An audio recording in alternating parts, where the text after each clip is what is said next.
Hi guys, so we're coming up to Christmas now, and to be honest, we've not stopped, and we're not stopping until Friday 22nd, and then go back into it on the 27th. So everybody wants to, quite frankly, keep on working, take a couple of days off to try and finish some projects because we've got so much on at the moment, and I'm grateful for some of the guys that are working, although I did say to take the days off. But anyway, so this video is all about not so much Christmas and what we're doing around Christmas, but more about interest rate, mortgage rates, central banks, and what's going on in certainly in the Fed in America, as well as the ECB, the European Central Bank, and Bank of England. Because what happens there matters to us and impacts our business. And it's not a case of just buying a house and renting it or doing some development work to it. We also need, as property investors, to understand the macro environment we work in, which is how much things are costing, how much borrowing is costing, and what's going on in the world of inflation, which then has an impact on how much interest rate is, which then has an impact on what mortgage rate we are offered or bridging loan we're offered. So in a nutshell, what happened last week was, or this week actually, the Federal Reserve in America put out some guidance that they are expecting to start cutting basically interest rate in America as early as next year, Q1 2024, which is great news for us because, well, it's great news for investors and people who are borrowing money to invest into their businesses because with the Fed saying that actually there's a few more things that they've said. So one, that they're going to look to reduce the interest rate within Q1. So the expectation around February, March. The other thing that they have said, which is unusual, but also they are intimating to the market that they're not just only going to cut it once, so not 25 basis point, they're thinking up to 75 basis points, so 0.7%, or 0.75% within the kind of the first quarter or so, or as quickly as possible in that quarter. So I think that's a really good news. They might even go 0.25, then 0.5, and then bring it down as quickly as possible. They also say, which is again very unusual, that they are going to cut sooner than waiting for the inflation rate to come down to the target rate, which I think also there is 2%. That is normally not the case. Normally you would expect to wait for central bank to wait for the inflation to start to come down to 2%, and then they cut quite aggressively so it doesn't actually go into a recession.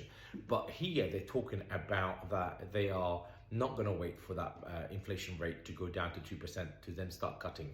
The idea being that once you start cutting rates, it does take, also once you start seeing inflation go down, it does take a while, but if you wait till then, and then you start to cut your rates down, you may get inflation really going down and get a deflation. So the point here is that what you should know is actually they are expecting to cut interest rate next year as early as Q1 2024.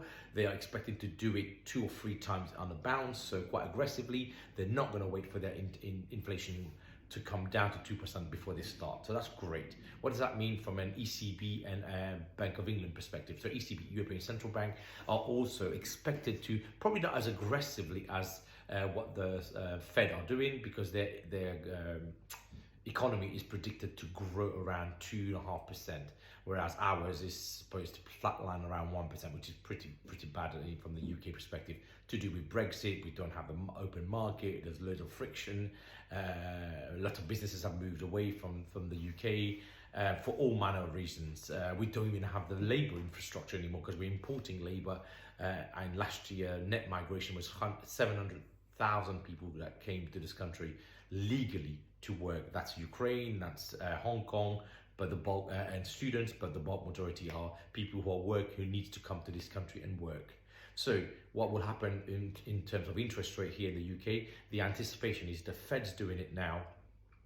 Last week, the inflation rate in the UK dropped to 3.9%, so just under 4%. It was, if I remind everybody, it was around 10+% almost 12 months ago. So that's really come down drastically to do with the fact that the petrol, food prices, Ukraine war impact started to reduce itself because we're getting resources from other places. So all of those have started to, and also more importantly, people have stopped spending. The property market has almost ground to a halt, unless people with cash are buying. Otherwise, 6-7% mortgage rate is killing the market, or has killed the market. Nobody's really selling anything. So that has a contributory effect, which is deliberate, to drive this inflation rate down from 10%. I think it was almost 15%, because if you went to the petrol station at that time, it was not free. It was not 10%. It was a lot higher than that. So let's say it was 10% what the government was saying. It's come down from 10 to 4. The target is 2. So the expectation now, if the Fed are saying, you know, look, they're not going to wait till it gets to 2 to start cutting, I expect Bank of England to also, although they haven't said that, they're a bit more conservative, they are being more cautious. I expect them to also go down the route of start to cut interest rates really as soon as Q1 next year, maybe the back end of Q1, March, April time. So what does that mean, and why am I saying all this thing? Well, actually, I had 5 mortgages built to be executed this month, or so January 24. We have now decided, I've said to my broker only today, that given the situation, the macro environment that's happening at the moment, we are now going to switch all of these mortgages from a 5% fixed, 5-year fixed mortgages to 2-year fixed mortgages. Even though the 5-year fixed, for example, right now we were going to get 5.99 fixed for 5 years, and the 2-year one's probably going to be about 6.5 even. It's going to be a lot more expensive than the 5-year fixed. But the guesstimation of the calculus I'm making here is within next year, the interest rate will start to come down. By the second year, so when the mortgage expires, interest rate should really have come down to around 4%, 4.5%. So me not fixing at 6% for 5 years, I'm making an educated gamble guess that the interest rate will come down to around 4.5%, and if it does, I will not be paying 6%, but rather than 4.5% on the 3rd, 4th, and 5th year of that mortgage. So it was a decision made last night and executed today. So we are now changing all of the 5 remortgages or title split mortgages that we're doing on these blocks. And also the next one that coming up, we are also going to apply for a 2-year fix rather than a 5-year fix.